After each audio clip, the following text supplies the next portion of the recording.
Welcome to the College Audition Podcast with your host, nationally renowned college audition coach, Tim Evanicki. Hey everybody, Tim Evanicki here with the College Audition, back with another episode of the College Audition Podcast. Today I'm joined by Justin John Moniz, Assistant Professor of Vocal Performance at NYU Steinhardt. Welcome, Justin. Thank you, Tim. Great to be here. Yeah, so we want to just sit down and first get to know you a little bit more. And before we learn anything about the program, we always like to get to know the person first. So if you could give us a little bit about your background and career that has led you up to working at NYU Steinhardt, that would be wonderful. Absolutely. So let's work backwards here. More recently finished my doctorate at Florida State University, did my master's at University of Miami, and did my undergraduate degree in SUNY Potsdam, Crane School of Music. So I have increased the size of university as I've traveled through my educational journey, and I feel like I've been able to experience all different shapes and sizes in terms of program. My career has been a balance of musical theater and concert work and opera, and I'm very fortunate to have trained in voice for all of my degrees, and also feel that I was really fortunate to work with individuals who allowed me to explore my own vocal identity, and so I was able to embrace musical theater very early on, even in programs which were based classical voice. So I'm very fortunate for that. And that's my training in a nutshell. And you also, you recently released an album yourself, so you're a working musician as well. Talk to us a little bit about that. Yeah. I recently released a new album called Along the Way, available on all streaming platforms. And it really is a highlight of my journey, my vocal footprint, if you will, and personal and professional. So it was a really great project to delve into amidst the pandemic, something I could do here in New York while I have not been on the road nearly as much. But I'm also very fortunate to be working an equity actor and have done a lot of work here in New York and previously, and also continue to sing classically. And, just sort of balancing that with my academic endeavors here at NYU, and I love teaching. And so a lot of my gigs too have circled around teaching, and doing master classes at different universities and different high schools across the country. And one of the things I love the most is development and mentorship of young singers. And so I really feel fortunate to be balancing a career as both a singer, but also an educator and a mentor. So I really have enjoyed that balance over the course of the last couple of years, especially. Yeah. So even though I'm a college audition coach and in the college sort of industry, I first came across you wearing another hat. You are also, you have kind of a really cool gig that I'll let you talk about as executive director of another program. Absolutely. So Hawaii Performing Arts Festival, I think I've already sold it based on those few words. I'm very fortunate to serve as executive director of the festival. It is a performance program, but it's a training festival that runs every summer on the Big Island of Hawaii. And as luck would have it, I was a participant in that festival many years ago, and later came back on the faculty and sort of moved up the administrative ranks. So I'm very fortunate to be leading that program, and we specialize in both classical voice and musical theater. So we mount fully staged productions every summer in a normal year, of course, where we do operas and musicals and operettas, and we invite students and young artists from all across the globe following a pretty extensive audition tour to join us for a few weeks in Hawaii to work on a new role and to rehearse and perform with a professional orchestra whom we bring in from the mainland and from Oahu. And we're just really fortunate to be able to do that. Of course, last year looked a little different. We're starting to rebuild this year, and we hope that next year we will be back in full swing. So if anybody's interested in finding their aloha, they can certainly check us out online, hawaiiperformingartsfestival.org, and of course via all the social media platforms. It's really a tough sell, Tim. I know. So if anybody's like, what am I going to do with my summer? This is this is one we'll twist your arm, try to get you out there for a little aloha spirit. I mean, I won't lie. That's why I first reached out to you when I was looking for teaching artist opportunities. I was like, oh, I guess I could go to Hawaii. And I was fortunate enough to teach virtually for you last year. This summer, are you virtual again? What's happening this summer? This summer, we've had to change some things around. So, we offered a full virtual program last year to all of our participants, and we didn't want to do the same thing again. Unfortunately, our venues in Hawaii cannot yet accommodate our numbers. So Right. we were forced to have to really just cancel the season in terms of our students. But we are doing a very small and intimate concert series this summer, which we'll soon be announcing, to really rebuild. And the theme of the festival this year is the journey back. So it'll be a really small contingency, but really just rebuilding relationships, rebuilding partnerships, so that we plan to come back online next summer, 2022, in full. Back with the full orchestra, full productions, and really looking forward to that because it has been a long time coming. Well, please know that I will be on the first flight to Hawaii that's available should you need any additional teachers for that year. Absolutely. Let's circle back now and let's really dive into the program at NYU Steinhardt. And the first question I always ask everyone is to give me their elevator speech on their program. So tell me, in your own words, describe your program. It's so hard to do this in such a short amount of time, but I'll take my best shot at this. Steinhardt is so unique in so many ways. First of all, of course, being in New York is invaluable. I don't think anybody can argue with that.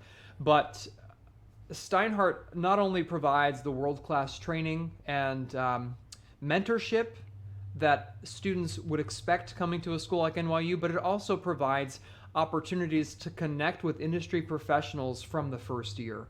One of the beautiful things about being in New York City is that we have so many people at our disposal, right? And so we're able to invite, collaborators to campus really on a weekly basis. So the students are getting interface from as early as their first and second semester with some really remarkable individuals from the industry. That's not even including the faculty themselves. So it's a really remarkable program. I know you're probably going to ask, which is the question we get often, about the comparison between Steinhardt and Tisch.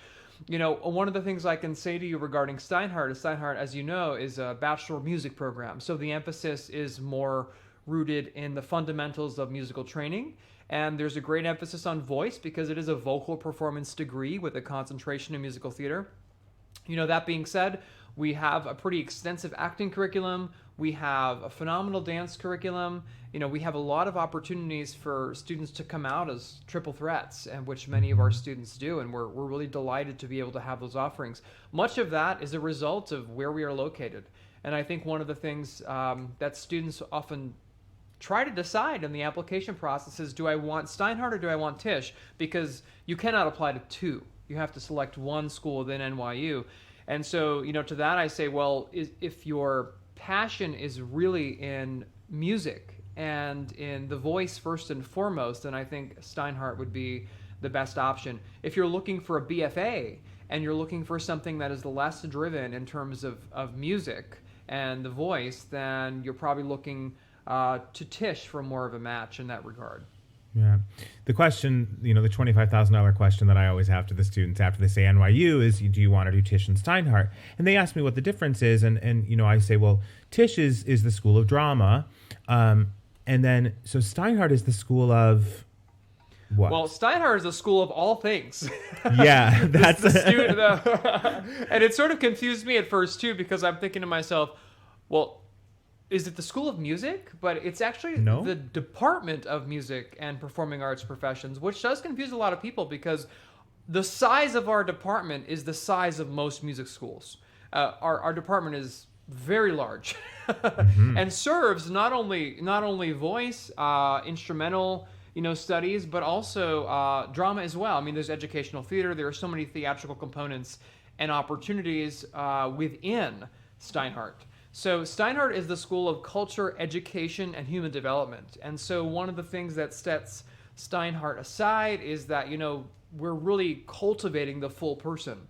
and we're really cultivating the full artist. And remarkable artists are informed by the humanities, and remarkable artists are informed by culture, and remarkable artists are informed by human development and how we as artists communicate to others and how we connect. Human connection is crucial, and it's really what drew all of us to this art form in the first place. Yeah. It's such a unique opportunity at Steinhardt, because at other universities, if you are a musical theater major, you are housed probably in the School of Music or the School of Theater, so you're surrounded by other musicians or theater people or maybe opera students or whatever. But at Steinhardt, it's really such a melting pot there, and it's always been so interesting to me. This year, I actually, for the first time, had more students apply to Steinhardt than I did to Tisch. It's never happened before. But I know, right? But I think it's just because I sort of was able to sit down and explain to them the difference between the two. And when you really look into it, Steinhardt is appealing on so many levels. Can you talk a little bit about some of the highlights of your program that sort of would set it apart from other Bachelor of Music programs out there in musical theater? Absolutely. I think one of the most incredible things about our program in vocal performance is that there are 3 different tracks. There's the vocal performance in music theater, there's the vocal performance in classical voice, and then there's a vocal performance concentration in contemporary voice. And what this allows students from any of those tracks to explore many facets of their vocal identity. So one of the things that we pride ourselves on at Steinhardt is that we encourage our musical theater students to audition for our pop and rock ensembles. We encourage our musical theater students to audition for the opera or any operettas or concert work that we're doing. And it's through that collaboration that we're training flexible and sustainable voices. And you know this, Tim, as somebody who's trained classically yourself, if you can put the emphasis on flexibility, you're more likely to be sustainable in the industry. So one of the things that we offer that I don't know any other program that does is that we offer the opportunity for our musical theater students to cross into these other concentrations in terms of maybe classes they want to explore, ensembles they want to take. One of the things, too, that's really no surprise to anybody now is that musical theater is really rooted in contemporary commercial music. Pop and rock is really driving the industry right now. And so one of the things that we're really excited about is our contemporary offering. So a lot of our musical theater majors are singing in our pop rock ensemble or our contemporary voice ensemble to get the experience working in these styles really specifically with pop and rock artists, as opposed to just musical theater. So it really gives a unique and very genuine experience, if you will, being able to draw upon somebody who doesn't just do this, that is the only thing they do. So you're really working with specialists in all of these different areas, which I think is what makes our program so unique. Yeah. So you sort of answered my next question somewhat in there, and I have a feeling that the answer to the next question is going to be much larger than it normally is when I ask other programs. But can you talk to us a little bit about the performance opportunities for a musical theater student? Because it sounds like there's so many more performance opportunities outside of just doing musicals. Absolutely. So, we have a really exciting main stage season that we mount every year. We do 3 to 4 productions in the fall and 3 to 4 in the spring. And when we say main stage, this of course includes everything. So, for instance, this semester, we're doing Songs for New World. We're doing a concert with the Broadway Orchestra, which we're really excited about. And we're also doing in opera. We're doing Così fan tutte. And we have students, again, who are musical theater concentrations, who are exploring opera, who are musical theater concentrations and exploring the contemporary voice projects that we do. And that's, I think, what makes it so remarkable. So there are a number of productions to audition for and be involved in each year on the main stage, and then we also have student-run organizations as well. And there are opportunities to get involved with West Fourth, which is our student organization that produces musicals throughout the year. And there are so many ensembles to get involved with as well.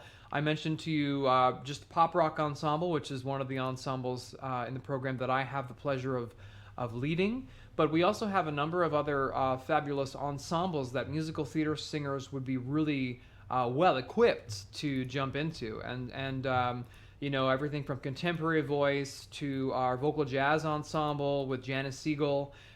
We have so many remarkable ways to get involved beyond just, say, a main stage production.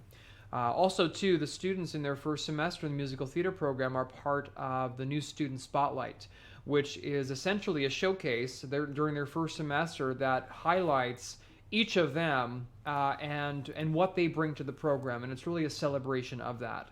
So they're getting on stage from the first semester, and then beginning in their second semester, they're eligible to audition for all of the main stage productions. And we have this year freshmen who have been cast in the shows. So there is many an opportunity to jump in and to take full advantage of all the things that we offer at Steinhardt. So when you say your main stage productions, where are those performed? So, well, currently well, they're not virtual. currently. But we have a number of venues on campus that we utilize for the production. Our main venue in Steinhardt is the Frederick Loewe Theater, and that is a really nice venue that's housed in Steinhardt.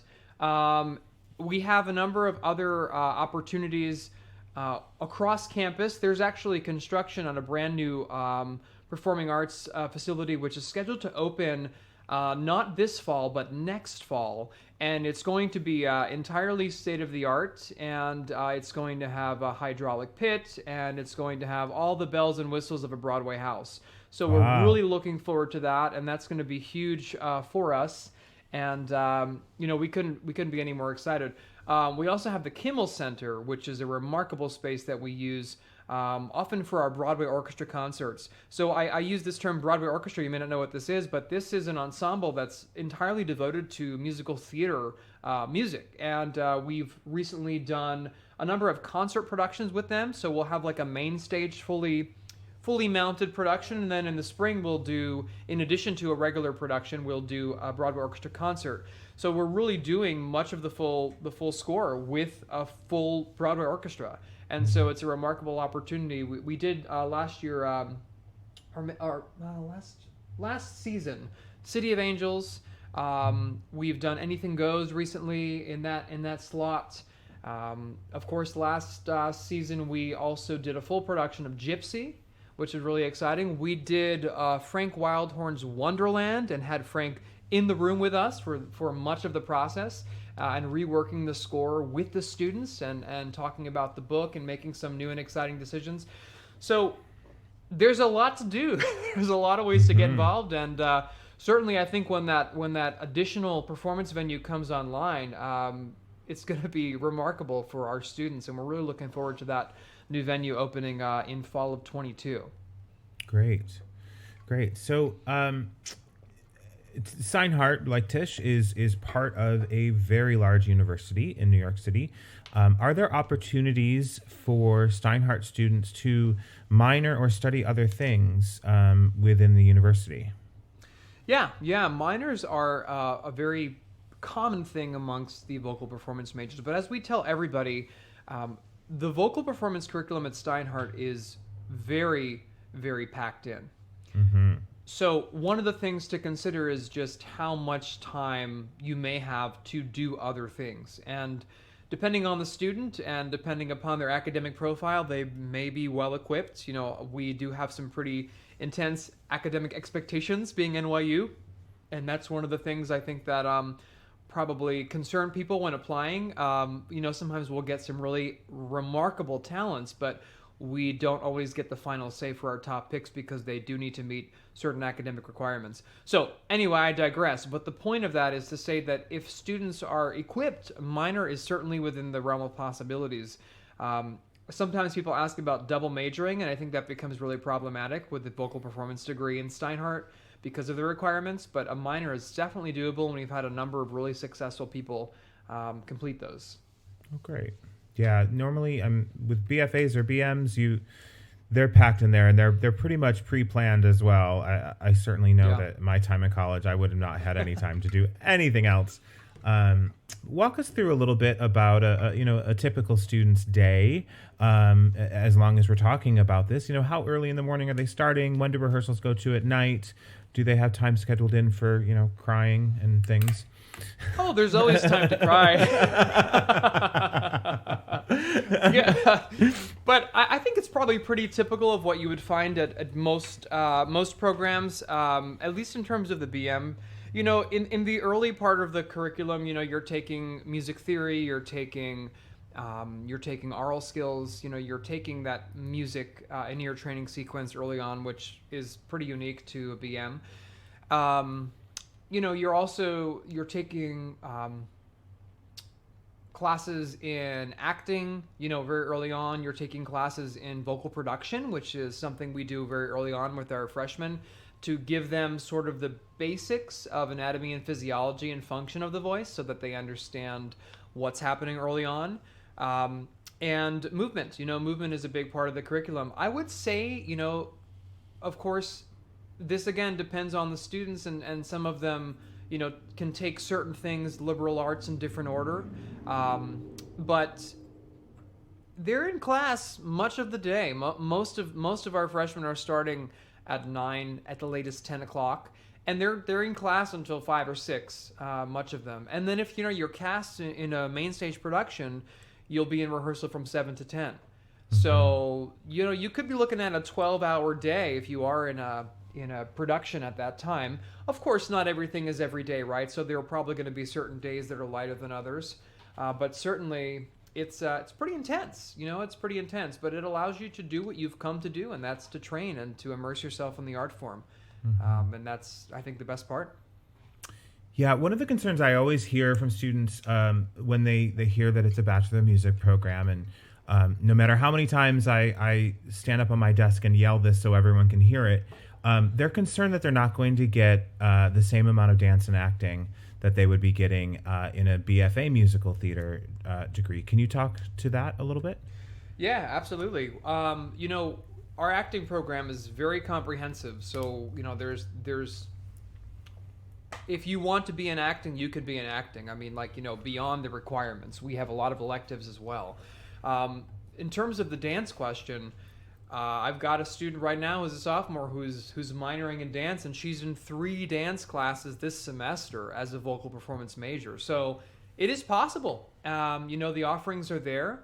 I think our dance offerings are really phenomenal. And, if you do explore within Steinhardt, there are dance classes within vocal performance, and there are also dance classes outside of vocal performance. So if there's something that you want that we are not offering within our curriculum, beyond, say, the basics of ballet, tap, jazz, modern, you can go venture into another department and be able to take dance classes that would, at the very least, count as elective credit towards your degree.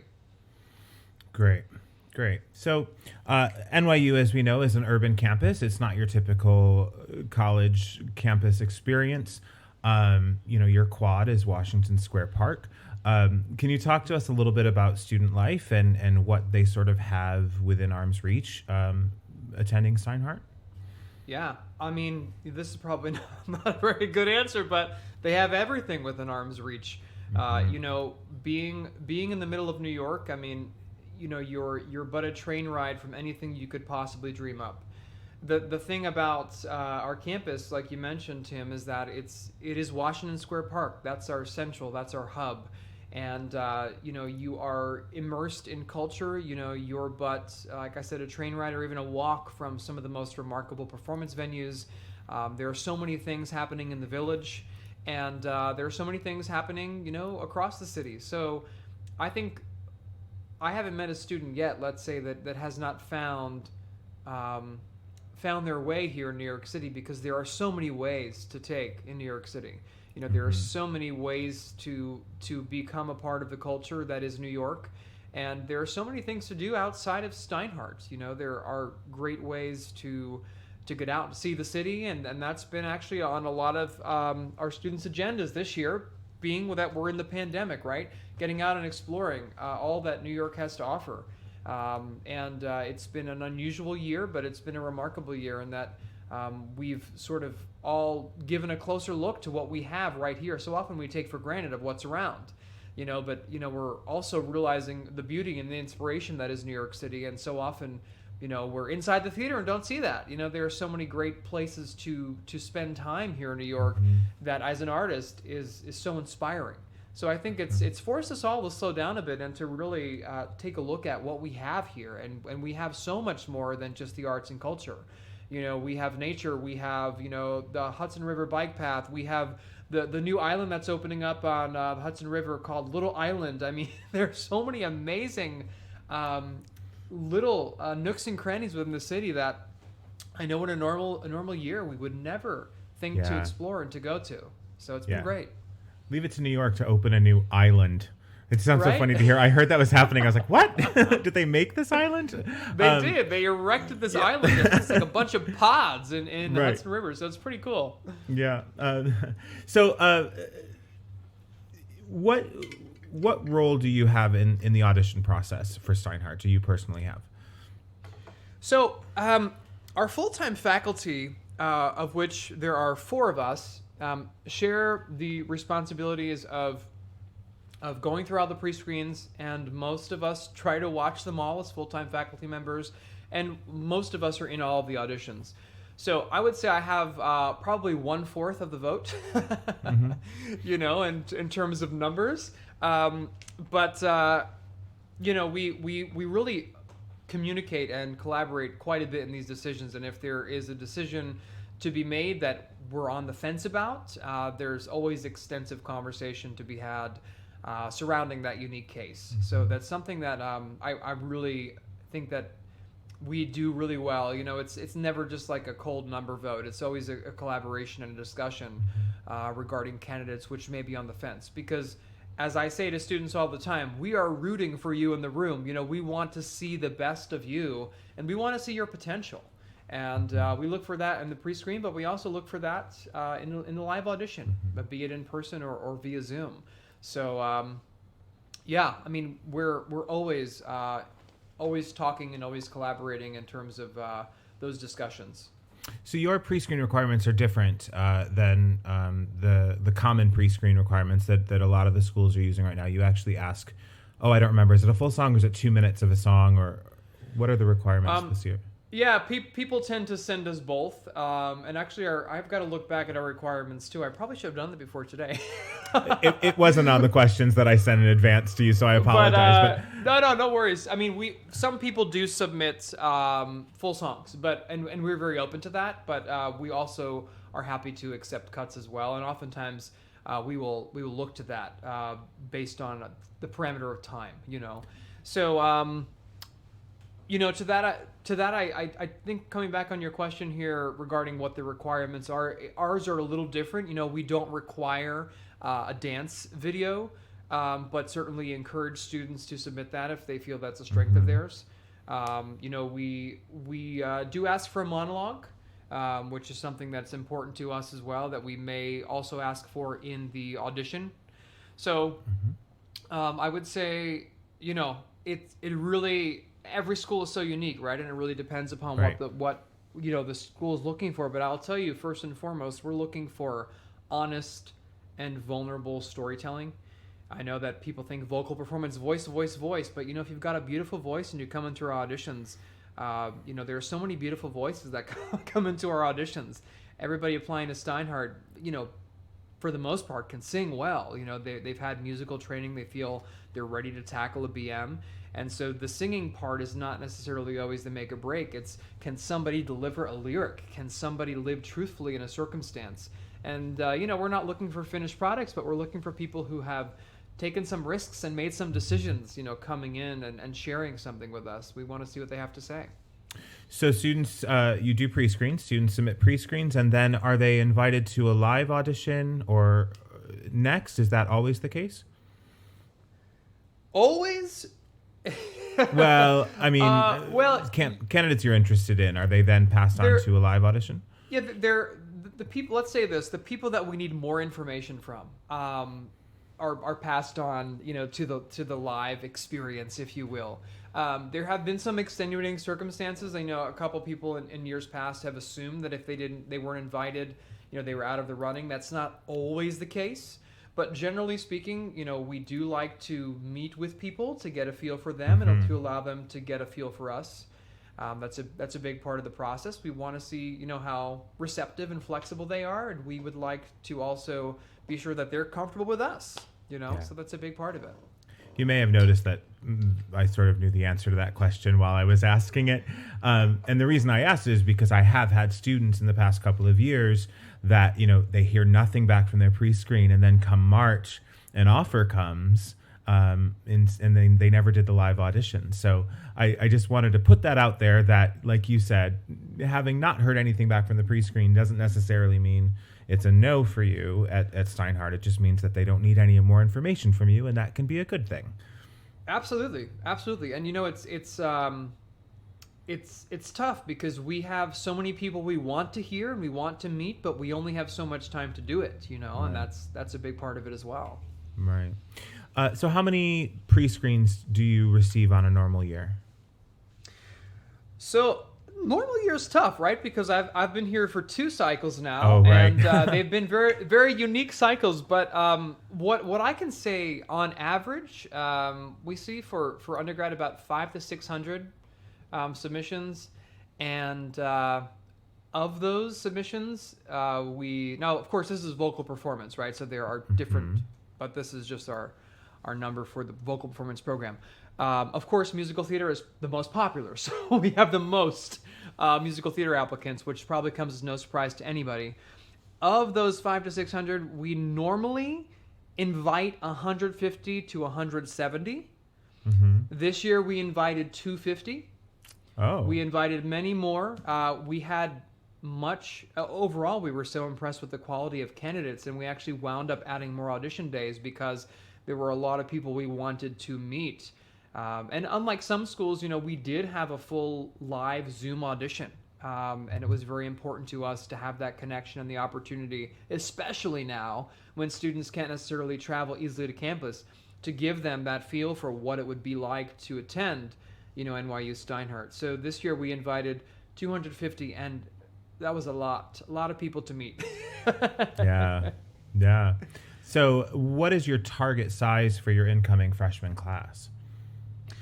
So our target size within musical theater is about 15 on the low side to 25 on the high side.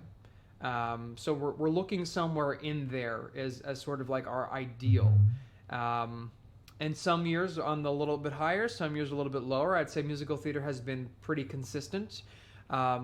The thing about NYU, and I can just come out there and say this because so many people think, the voice faculty or the drama faculty or whomever's in the audition are the final say. And that's not always the case. As I mentioned earlier, NYU, the undergraduate admissions office, has very specific metrics for measuring students. And the vocal, and acting audition is but one part of that equation. So, we may give somebody a really high score, which is fantastic, but if they don't have a high score in other areas or they're really deficient, the university may not be as quick to accept them. So, the list we send to the university is not always the list that we see come back to us because of some of the academic considerations. So, for us in the undergraduate arena, it's a little bit harder to say for sure, how many do you accept? Because we don't have the final say over how many we accept. We have the final say over our scores. And then the university makes the final decisions based on their numbers and their academic metrics, which is a big part of the equation at NYU. Yeah. So I'm going to go off script a little bit. I sent you those questions in advance, but because you're a through and through voice teacher like myself, I want to ask you some questions about the pre-screen process and some tips and pointers for some students as they're submitting their applications to you. What do you feel are the things that the students need to remember when they're selecting their material to submit to you? They need to remember to select material that they connect to and that they are able to deliver comfortably, and remember that it's not just about the voice. People often feel they have to show us what they could do vocally because we're a vocal performance program, but I can't stress enough how important it is to us to see somebody who can live truthfully within a circumstance and truthfully within a text. So I would say being sure that, you may well want to show us what you can do vocally, but being really sure that what you're choosing and what you're choosing in consultation with your coach or your teacher is something that really fits you and shows us who you are. That's the biggest issue I see. Sometimes we'll get some really fabulous talent, but they will be singing repertoire that's not quite them, or things that don't quite fit where they are in their journey within life, So I think it's really important. Let me say the biggest problem that we see with pre-screens and with auditions in general, if ever there's a problem, contrasting selections does not necessarily just mean 2 time periods or 2 tempi. And I say that because what we're looking for primarily is contrasting vocalism, because we need to be sure that singers are flexible enough to be able to work in head function and chest function. And sometimes we'll get somebody come in, belt something really contemporary, and then present their contrasting selection as always true to you in my fashion. And yeah, it's contrasting. They may have sung a contemporary ballad, and this is an up-tempo, traditional golden age piece, but it's not really contrasting because it's the same vocalism. So I encourage everybody to give a really close look about what it means to be contrasting, and we've tried to guide people, with the website as best we can in terms of being really specific about that. But that's one of the biggest problems, because then they come to the audition, they've belted. It's nice, but then what else do you do? I think students too often pick the song first and think about what it's showing later, where I always tell students to flip that on its head and, think about what it is about your voice that makes you unique to all the other 17-year-olds that they're about to hear, and then seek out music that is going to show that off, that is going to show your strengths. And if that song is On My Own from Les Mis, even though it's squarely on that elusive do not sing list that everyone talks about because it's quote unquote overdone, which, by the way, I've not heard a teenager sing that song in I don't know how many years, because Les Mis is now considered in their minds like classic Broadway. But I don't, who cares if it's that do not sing list? If it's your best song or if it shows you off the best, I always tell the student they should absolutely go in there and sing that first. Instead of just trying to pick the music, that they've never heard before. I say your job is not to entertain the people behind the table. They're not paying for the performance. Your job is to show them what you can do and make them feel something. So too Absolutely. often the kids are just trying to bring in, that song from that musical that had 3 performances in the Village that one time that no one's ever heard of. And that's just, I don't think it's that or the important. song that was cut, that we've never heard. But that you've never heard 10 times already that day. Right, exactly. But the interesting thing is, and you hit it right on the head, Tim. I would much rather hear somebody sing Mr. Snow for the 30th time and sing well and show us that they can live truthfully in a circumstance than sing something that is so obscure, that is dug up, from the Oscar Hammerstein's grave. But just doing something that just shows what they're capable of doing. It's okay if other people have done it, so long as you bring something unique to the table and you have something specific to tell us.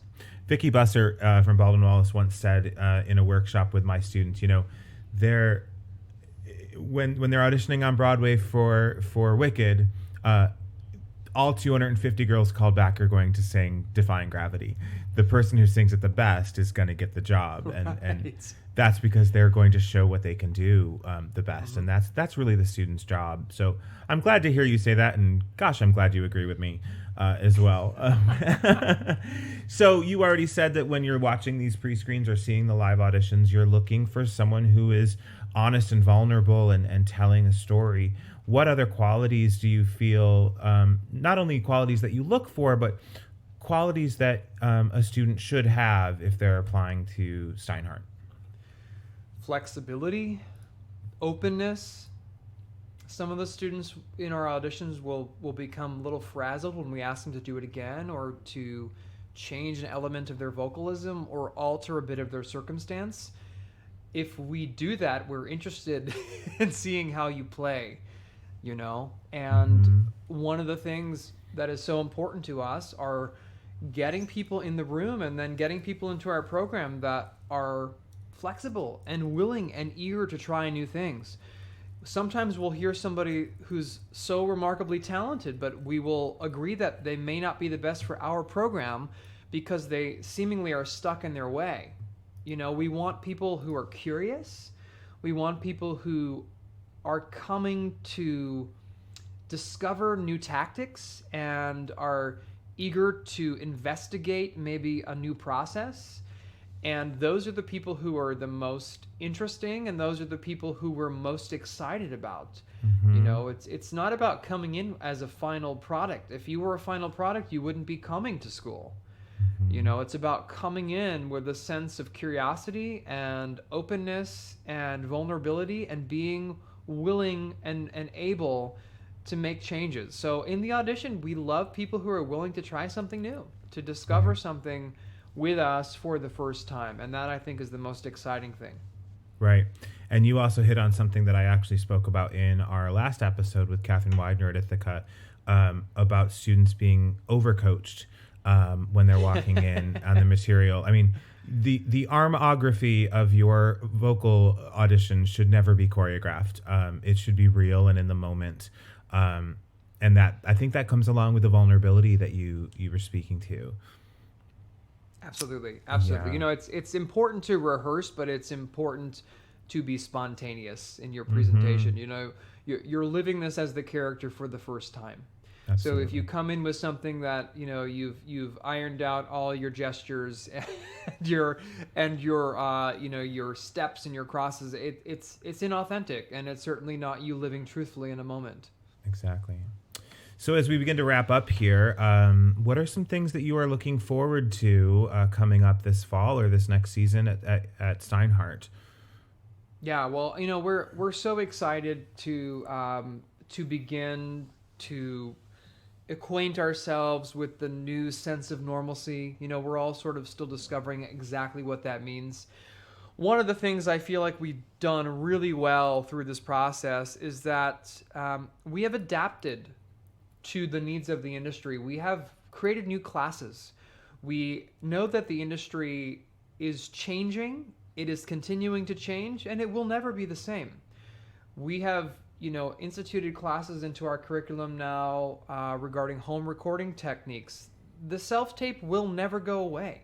Great. In fact, it will be relied upon even more heavily in the future for companies to save money, and then really just, you know, call people back who are they're most serious about. So I'm really excited to see what the industry does, because I know that at Steinhardt we are continuing to respond to the industry, and we are continuing to adapt what we do to best prepare our students for what they do. And, you know, nobody really knows what the fall is going to hold. You know, we keep hearing things about, you know, Broadway opening up after Labor Day, Broadway opening up in October. We hear, you know, we've heard various rumors from the Met still. I think we're still all sort of waiting to see what exactly the plans are, but I can tell you that as we are preparing to resume a sense of normalcy, we are also preparing to realize the permanent changes to the infrastructure. And I think at NYU, we are very cognizant of that, and we are very reactive to what's happening. And we have been able to make some changes just this year for the better, which I think are going to be big benefits to the students. So really excited to get back, you know, to some sense of in-person instruction. We're all waiting guidance on that, but we're very, very much in great anticipation right now of everything that's coming down from the university. And there's a committee right now between Steinhardt and Tisch and Gallatin that has been formed to really further investigate safe practices for the performing arts.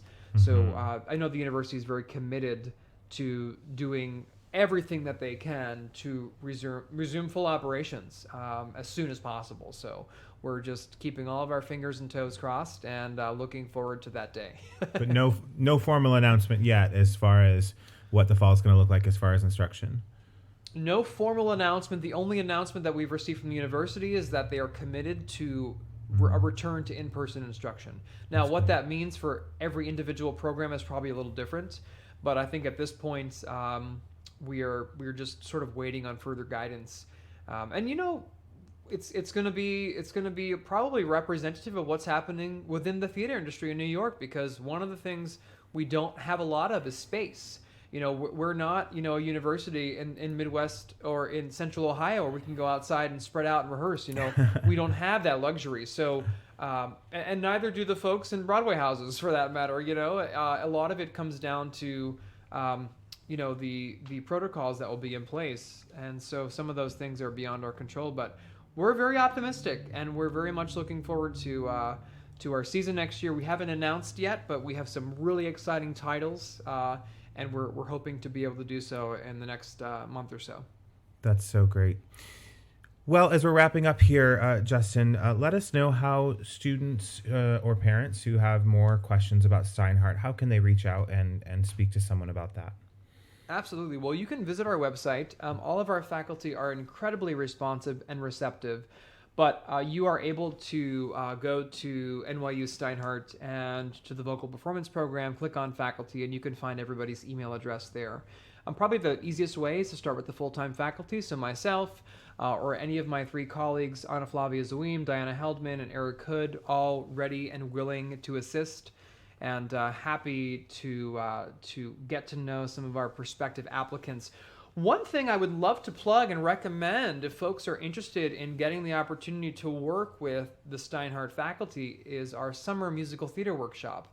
We currently have applications open for that, which will be open for a little bit longer, I'm pretty sure, maybe into May. And students can apply to audition for the summer musical theater workshop. The faculty is remarkable.